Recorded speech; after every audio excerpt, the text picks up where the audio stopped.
Today we're going to do a quick unboxing and review of this cheap Harbor Freight trim router, palm router, depending on what you call it. This is a quick and dirty version of the typical brand names that run around $100 to $150 in this category. Quarter inch palm or trim routers, typical specs. They all have about the same specifications. The use case for these are flush trim, putting roundovers or chamfers, not really heavy duty routing, but nonetheless very handy to have. So this one, it's the Drill Master version. I believe this is, this brand for Harbor Freight has been around quite a while now. I'd expect it to be refreshed in a not too distant future, but it's item 62659. So the standout feature of this is not the torque, not the build quality, not the brand. It's this, the price. So if you can hit a 25% off coupon, which isn't too hard to do, you can certainly hit a 20% off anytime. You're looking at out the door around 25 bucks. That's hard to beat. This thing's going to have to be awfully terrible to be a fail, in my opinion, because for $25 I can buy one of these every year for the next 4 years before I hit the next price point. Maybe a rigid or some middle tiered palm router. So let's tear into this thing and see how it looks. We'll do a quick unboxing here, and yeah, let's see if it lives up to $25 worth of tool.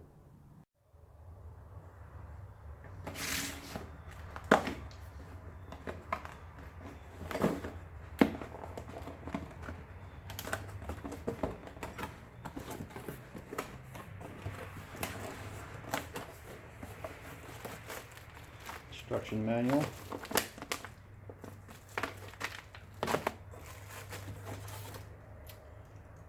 So this looks like an edge guide in case you don't have a bearing bit.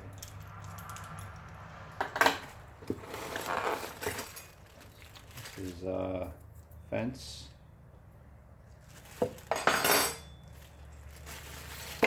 Probably another piece of the fence. Washer here. So that's all pieces for the fence. We'll look at that later. Two very cheap looking wrenches. And an extra set of brushes. It seems like all Harbor Freight power tools seem to come with extra brushes. I'm not sure if that's a good thing or a bad thing. And then the actual, oh, here we go. This is probably another piece of the fence. And actual motor. There we go.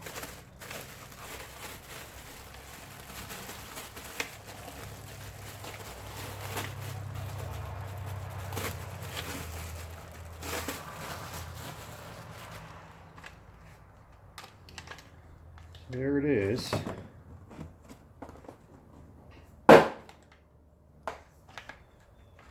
So, first impressions. The tool itself doesn't feel too bad. It's kind of got a rubberized coating. It's fairly heavy. What you'd expect for this kind of machine. Power cord does not look very promising. It does have this rubber boot here to protect it, but it's packed pretty tight in the box, and you can see it's kind of already separating. We'll see how that lasts. Power cable, to be expected, pretty stiff. Not too bad, actually. Non-grounded. Alright, so then the base. So real quick, the specs here. I think we didn't look at it very closely at the box, but 120 volt, obviously. 2.4 amp, 26,000 RPM. And of course, it's a 1/4 inch collet. So I would say your first impression is the negative thing is this base. It's kind of plexiglass, real cheap feeling. It feels very hard and brittle. I would imagine if this thing got dropped, this piece would be a problem. You'd be out of luck. I don't know if they sell replacements, but this does not feel very promising. It's got a little plastic gear, not very precise. You're riding on a kind of a rack and pinion system. And I suppose this locks in place. Yeah, it locks pretty good, but you know, I would say, again, just first impressions, everything feels pretty good except for this whole plexiglass base. And you know, when you start screwing in this fence or the edge guide, that might become a problem even more so. Looks like this bottom plate is removable, which, you know, when I was looking at this, I was thinking actually, because this is very small. And you know, one of the things when you are riding on the edge, you kind of want a little more material coming out into your workpiece so that you can make sure you hold it flat and not let it tilt. This does not give you a lot of material, so one modification, potential modification right off the bat would be to replace this bottom plate with something that sticks out a lot longer, so you can put more pressure and keep this thing perpendicular to your workpiece as you route on edges.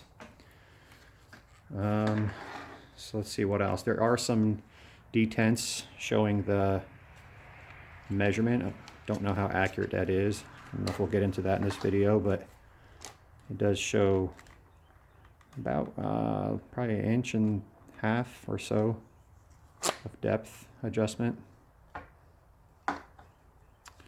The switch,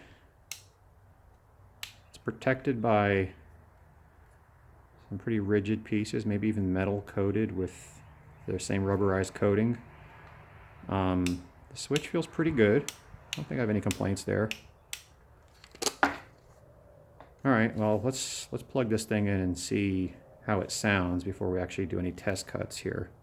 Make sure it's off before I plug it in. Yeah, let's see how the motor sounds with no load, and then we'll throw maybe a flush trim bit or a chamfer or round over and just run it over some stock and see how it works. So just a quick look, I just threw this edge guide on here just to see how it looks. You know, this is pretty cheap stuff too. This stamped metal, and it's not even a ball bearing here. This is just a roller, and it's got quite a bit of slop on it. As you can see, it's pretty sloppy. You're not going to get anything accurate done with this. But you know, good thought, I guess. So yeah, it screws on with the attached nut here into this base, and you know, again, in theory, you could adjust this and micro adjust it, I guess.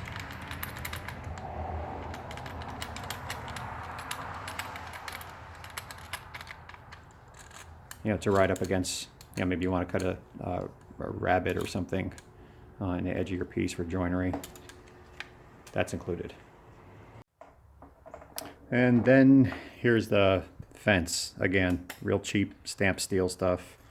Couple of wing nuts, couple nuts through here. It bolts again to the same spot as the edge guide. And you have a fence if you want to do dados. Not sure what the range is here, so I would assume, I don't know, maybe, what is that, 3 or 4 inches?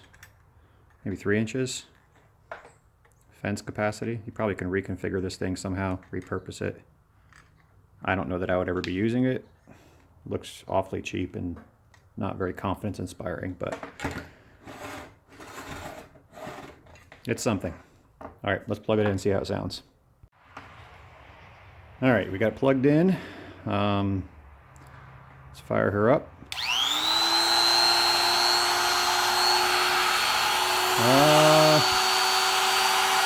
Sounds pretty quiet. Seems to be speeding up though.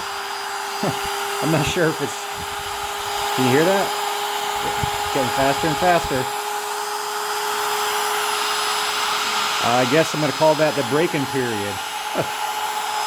I don't see a speed control on here. I think it's a 1-speed router.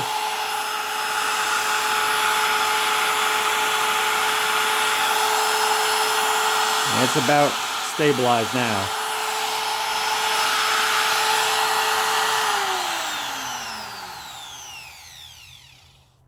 Let's put it a little closer here to the camera.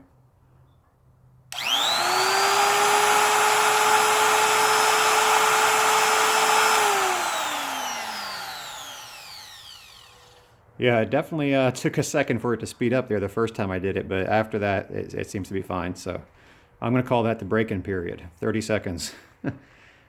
All right, let's put a bit on here and cut some wood.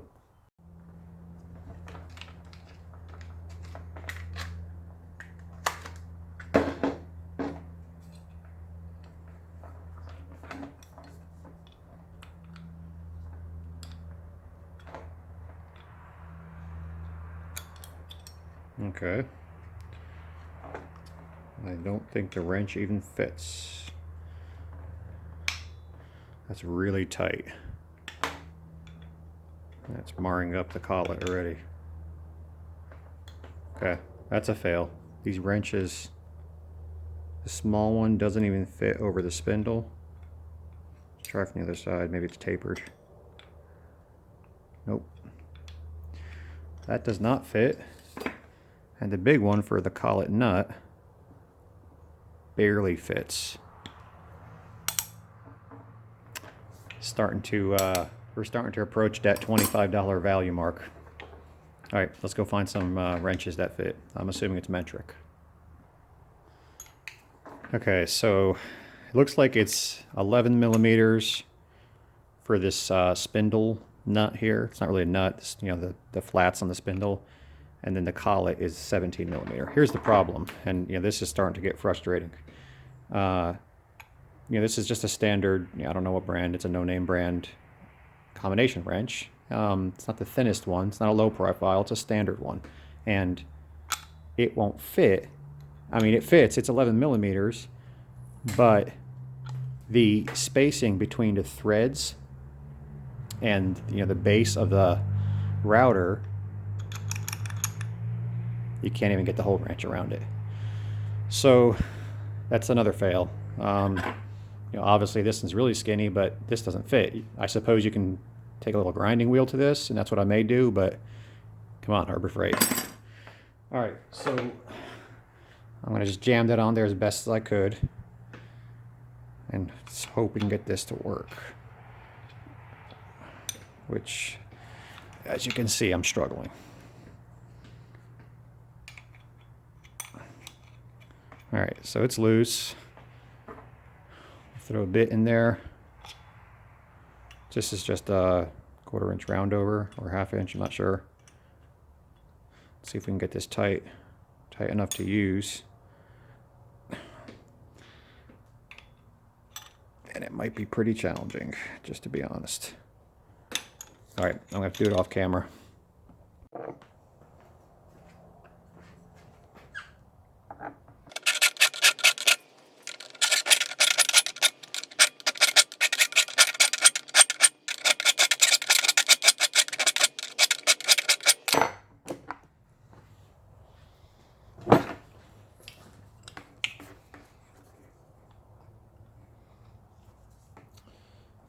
Almost there. That thing it is way small. Say maybe a millimeter, 1/2 millimeter too small.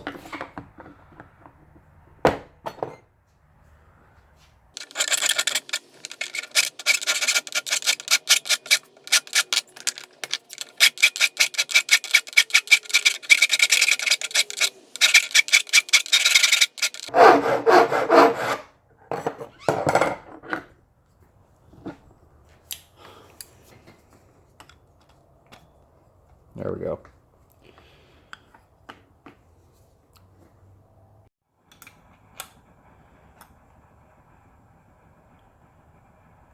All right. There we go. So I had to take off, I don't know how much, but a little bit of material here. And now our very inaccurate wrench works.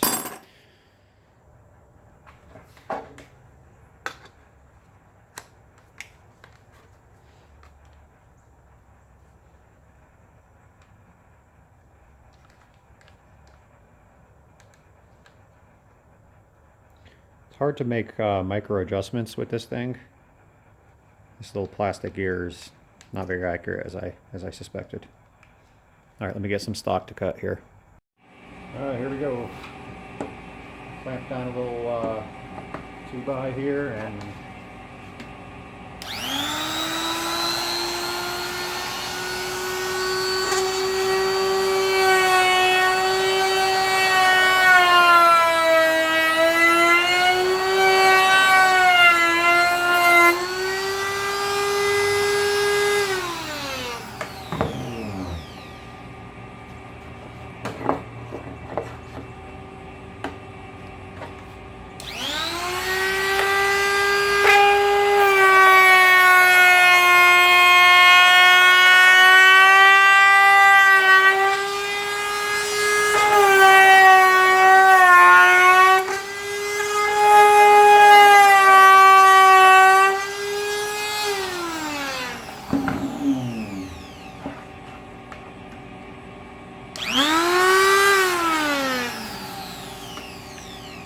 seems to get dust stuck inside that base plate in the main base of this.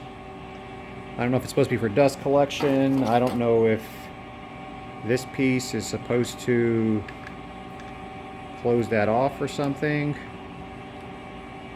Not quite sure.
All right, so what's my conclusion?